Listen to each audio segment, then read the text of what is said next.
Alright guys, so I got the AR-15 build completed here, and we're just going to shoot at some, and then I'll take you indoors and show you everything that's on here on the tabletop. So, shooting some 55 grain Tula, and just put a few rounds through it. Alright, let's get that Pepsi bottle up high.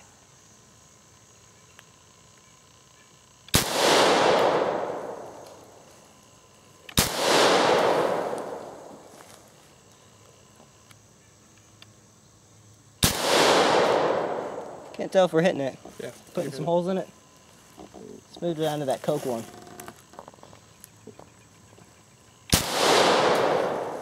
Nailed it. Let's get that green bottle down there. Hold on. Green. Got him. Let's go for that standing up root beer over there by that log. In front of the log? Yeah, by that log. Okay.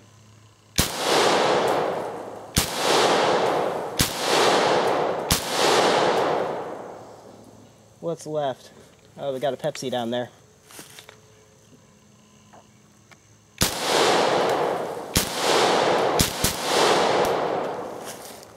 think we got them all.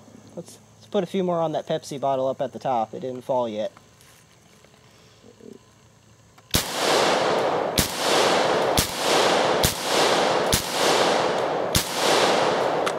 Alright, as you can tell, the gun is running great. Getting a little smoke on there. I like the red dot. It's running great, even with steel case. So let's take it inside and I'll tell you all about it. Alright guys, so as you just saw, this gun is up and running. It's working flawlessly, and I'm really happy with it. So let's just get into it. I'm going to tell you all about the components on here, what I did on it, and I just want to share with you, you know, because there's a million different things you can do when you're building an AR, putting together an AR, and just want to be another reference for you guys. So I wanted the gun to be cost effective, I wanted it to be lightweight, and I wanted it to be a good all-around rifle.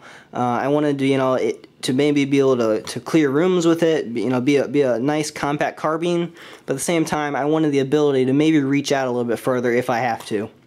So let's get into it. On start of the front here, the compensator on there is that YHM Phantom compensator. Really happy with it. I like it a lot. Very cost effective. Works pretty well. You do get a little bit of a flash out of it compared to just a bird cage, but honestly I think it's worth it. I love the spikes on the front there. It gives you a strike device, and just a sweet looking compensator. I really love the way it adds to the gun. So on the barrel on here, this is a Palmetto State barrel, as well as the rest of the upper is, and I'm really happy with the barrel. They call it a light profile barrel. Honestly, I'd call it a mid-weight barrel. It's not a pencil barrel. It's not, you know, something super skinny. To me, it's just a really, really nice weight. I really like it. It's thick enough that I feel you're going to retain some structural integrity, some accuracy, and extended fire, but it's not a huge, you know, big, heavy bull barrel or something. So I really like the barrel on here. It's a 1-in-7 twist, chrome-lined, FN machine gun steel, good quality parts. Good quality steel. It's just going to hold up and keep going a long time. And so far, from my use with it so far, it's been fairly accurate. You have your bayonet lug on there, standard front sight post, didn't mess with that at all. The light on here is that 4.7's Maelstrom. X7 is the old designation. I believe the new one is the MMX. Pretty happy with the light. If you're curious about how I mounted this and everything, I do have a light mounting video, KZ offset mount, Magpul rail. I did just stick with the standard handguards on the front here. I'm happy with them. You know, I don't really feel a need to change them out. They're I don't know. I mean, they're proven. They work well. I do like the Magpul handguards. All right. You know, I've held them. They feel pretty good, but I don't know. They're kind of thick or kind of wide, and you know, again, trying to keep the cost down. If I don't have to spend an extra, I don't know, $40 on handguards, Why would I? So they work well. As you can tell, I still was able to mount that light on there. So, you know, just because you have these standard handguards doesn't mean you can't mount anything on there. If I wanted to, I could maybe put another section down here if I wanted a vertical grip or maybe a bipod. Now, this is not free-floated, so you don't want to hang too much stuff off of there, because then you're going to start risking a loss in accuracy. But for what I'm doing, totally worth it. And honestly, I found it to be pretty accurate so far. I don't have any accuracy complaints. I don't think you really need to free float that barrel unless you're really just going for maximum accuracy. I'm going for more practical accuracy on this rifle. So as you can tell on there, I do on this front sight swivel, I did just throw a little loop of paracord on there to clip in with the sling, which I'll show you in just a little while. The upper on here obviously is still that Palmetto State upper, and I did go with a model that has that dust cover and forward assist. Out there, you know, I was looking at lots of different rifles. I know like the Smith & Wesson M&P Sport, I don't know, the DPMS, some different ones dispense with those. Honestly, you know, if you're going for a rifle that could be a defensive rifle, you know, either home defense, WROL, something like that, I want these things, you know, especially that dust cover. I really want that and keep that. If it's just a sporting rifle, just something for the range, then maybe you can get rid of it. But I would opt for an option with those. And so you'll notice on the top there, you do have markings for optics and things. The red dot I put on here, I did go with a red dot, mostly because this is a carbine. I think most of the threats, most of the engagements you would ever have with this rifle are gonna be within 100 yards. So I'm gonna go with a red dot.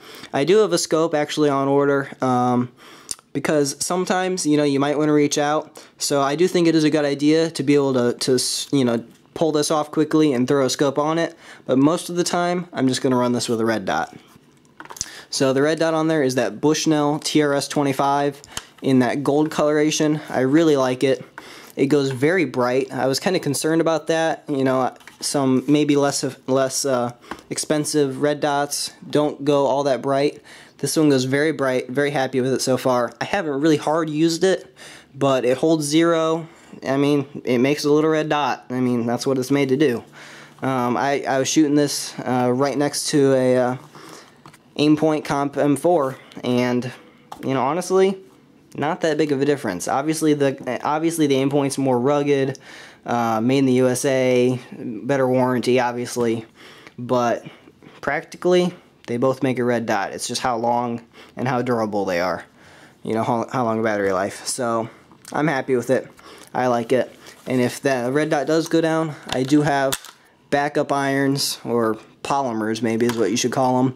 This is just that Magpul M-Bus Gen 2. I have mixed feelings on them. They're very affordable. I got them for like 40 bucks on sale. They're lightweight. I like that. Maybe not, you know, an absolute bulletproof backup sight though.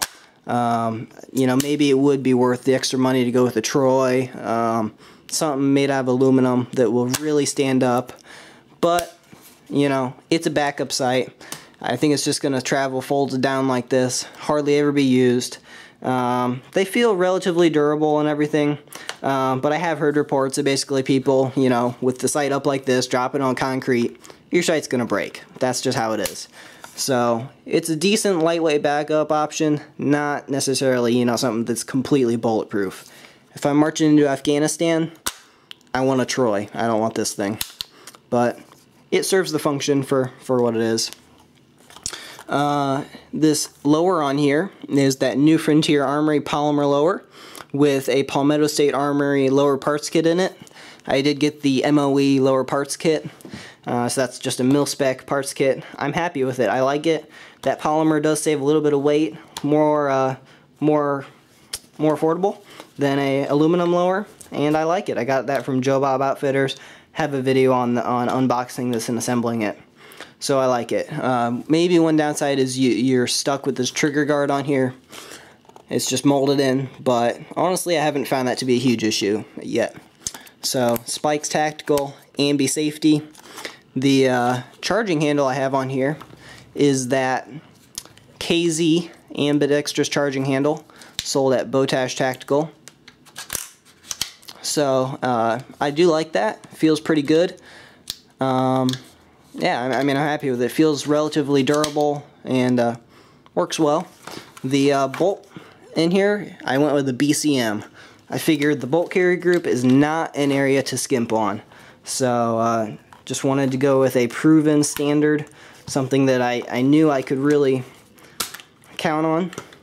And so I just went with the BCM. Full auto bolt carrier, meaning this back section is complete. They didn't mill anything out here.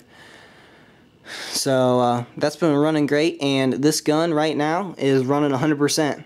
I have 150 rounds through it, which is not all that much, I know, but I have 150 rounds of it. Most of that's all steel case, and it ran flawlessly from day one. Never had a hiccup at all, and I did put some lube on there, keep the bolt lubed. I think right now I'm just using like break-free CLP or something, and it's running well, so no issues. And then we get to the back here on the sling swivel. This is a KZ branded sling swivel, and I like it. It's steel. It's maybe a little heavy, not too bad. And the sling I'm running on here is that Magpul MS3. And I'm pretty happy with the MS3. I do like that it can, transition between a 2-point and a 1-point.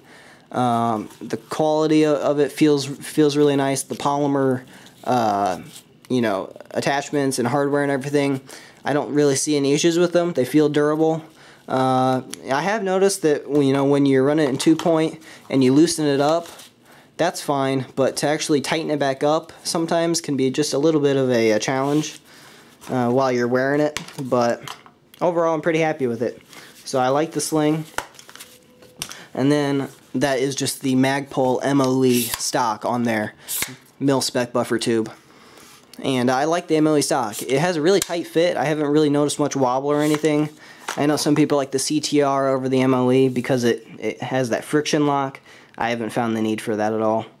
So overall, I really like the rifle. The magazines I'm running in right now, PMags. That's a pretty proven standard. I think PMags are. It's hard to go wrong with PMags. I may try some other polymer options in the future. I don't know, maybe Troy's or Lancers or whatever, but I like the PMag. So in the pistol grip on here, the MOE pistol grip, I do just have some extra batteries for the light. In the future will probably integrate into here somehow having a extra bolt, so that if the bolt carrier group goes down, I can replace my bolt. I think that's a good idea to have, especially with the AR-15. But right now, that's not too much of an issue. I'm not worrying about that too much right now, with such a low rounds count through it. So really happy with the rifle. If you have any questions about this stuff, feel free to ask. I'd be happy to help you guys out. And I don't think I'm forgetting anything. I think that's it. So again, any questions, feel free to ask. If you enjoyed what you saw, if you want to see more videos like it, feel free to rate and subscribe. I'd appreciate it. And everyone have a nice day. Thanks for watching.